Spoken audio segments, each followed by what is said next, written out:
Bonjour. Alors, les nominations pour le Spiel des Jahres 2025, le Grand Prix allemand du jeu, viennent de tomber. Oui, c'est toujours un moment important dans le monde du jeu, ce prix. Un vrai label depuis 1979 quand même. Exactement. Et dans l'article qu'on a publié là-dessus, justement, on décortique un peu cette sélection. C'est ça. Alors, petit rappel rapide, trois catégories. Spiel des Jahres, le familial, voilà. Le Kennerspiel, pour joueurs initiés, on va dire, Mhm, et le Kinderspiel pour les enfants. tout à fait.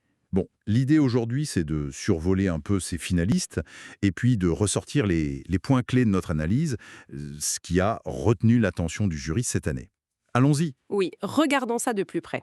On commence par le Spiel des Jahres, le jeu familial. Trois nommés. D'abord, Bomb Busters. C'est un jeu coopératif. Ah oui. Déminage, mais façon un peu bande dessinée. Casse-tête, avec du numérique, une tension accessible et très très esprit d'équipe. Coopératif, donc. C'est intéressant parce que, comme on le disait dans notre article, 4 des 6 derniers gagnants étaient coopératifs. Oui, c'est une nouvelle tendance, hein, clairement. Carrément. Ensuite, on a craqué l'Oracle. Alors, là aussi, coopératif, Encore. mais très différent, très créatif. On dessine sur des gribouillis qui existent déjà. Pas besoin d'être un produit dessin, hein. Non, l'idée, c'est plus l'ambiance décomplexée, joyeuse, j'imagine. C'est ça. Et pour finir, la touche compétitive, Flipset, un jeu de cartes, Ah. type stop ou encore. Simple, rapide, mais apparemment plein de suspense, d'émotion. Bah oui, c'est fascinant, cette double tendance. Le coopératif, le créatif qui s'affirme vraiment. Et puis, en face, un mécanisme classique, mais super efficace, comme le stop ou encore de Flipset. Tout à fait. Notre article soulignait bien cette dualité, en fait. Le jury semble vouloir couvrir un peu tout ça. Passons maintenant au Kennerspiel des Jahres, les jeux pour initier, loot. Hmm. Stratégie viking, mais présentée comme assez accessible. Création française d'ailleurs. Ça mélange du placement sur un plateau commun et puis l'optimisation de son propre plateau. Ça a l'air assez malin, oui. Viking, mais pas trop écrasant, peut-être. Voilà. Ensuite, changement de décor total. Endeavor eau profonde. Ah oui, là, c'est autre chose. Exploration sous-marine, scientifique. C'est basé sur un jeu connu, Edge of Sail, mais renouvelé. Annoncé comme très riche, immersif. Avec une campagne, différents modes. Ouais, le gros jeu de la sélection, on dirait. Probablement. Et puis, la petite surprise peut-être, Faraway, Oui. un jeu de draft de cartes, très très épuré dans sa présentation, mais la mécanique de score est super originale. Ah oui, ce truc où on compte à l'envers. Exactement. On compte les points en partant de la dernière carte posée. Ça doit bien faire chauffer les ménages, ça, hein. Ça, c'est sûr. Simple à apprendre, mais un vrai casse-tête. Et c'est aussi une co-création française, qui a déjà eu un prix d'ailleurs. Oui. Et c'est intéressant, notre analyse le montrait bien, ce Kennerspiel, il s'élargit un peu. On a le jeu très dense, très ambitieux comme Endeavor, et puis à côté des titres experts, mais plus directs, plus abordables comme Loot et Faraway. Et cette présence française, 2 sur 3, c'est notable. Ah oui, clairement. Comme on le relevait dans l'article, c'est un signe fort. Peut-être une reconnaissance d'une certaine élégance à la française dans la mécanique de jeu expert. Allez, on termine avec les enfants, le Kinderspiel. Alors, on a Die Mäusebanda, la bande de souris, Mignon.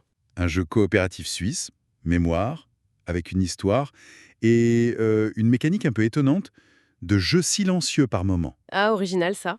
Et la difficulté s'adapte, c'est bien pour les enfants. Oui. Ensuite, Top die Torte. On construit un gâteau, très coloré. C'est de Wolfgang Worsch. Ah oui, un nom connu, hein. Observation, estimation, et un système de score avec des cubes de sucre. C'est très tactile, très visuel. Très thématique, ça plaît souvent aux enfants. Et enfin, Cascadia Junior. Bon, le nom dit tout. L'adaptation du grand frère, qui avait gagné le Spiel en 2022. Voilà, placement de tuiles. On crée des écosystèmes, mais avec des règles simplifiées, un look très réussi apparemment, une bonne initiation. Bah oui, ces trois jeux montrent bien cette tendance qu'on observe, adapter intelligemment des mécaniques de jeu adultes pour les enfants, avec beaucoup d'attention portée à la manipulation, au visuel, et souvent à la modularité pour évoluer avec l'enfant. Notre article mettait ça en avant, cette qualité d'adaptation. Bon, alors si on résume un peu les grandes tendances de cette sélection 2025, en se basant sur notre article, Oui. Confirmation du coopératif et du créatif dans le Spiel familial. Une diversité intéressante pour le Kennerspiel, entre le complexe et l'accessible. Mhm. Une belle présence francophone et suisse, on l'a dit. Oui. Des adaptations pour enfants vraiment bien fichues. Le petit point négatif qu'on avait noté aussi. La représentation féminine, oui. Une seule femme autrice nommée cette année. C'est mieux que zéro l'an dernier, mais bon. C'est encore peu, effectivement, mais globalement, si on prend un peu de recul, cette sélection 2025, elle dessine une industrie du jeu qui est dynamique, quoi.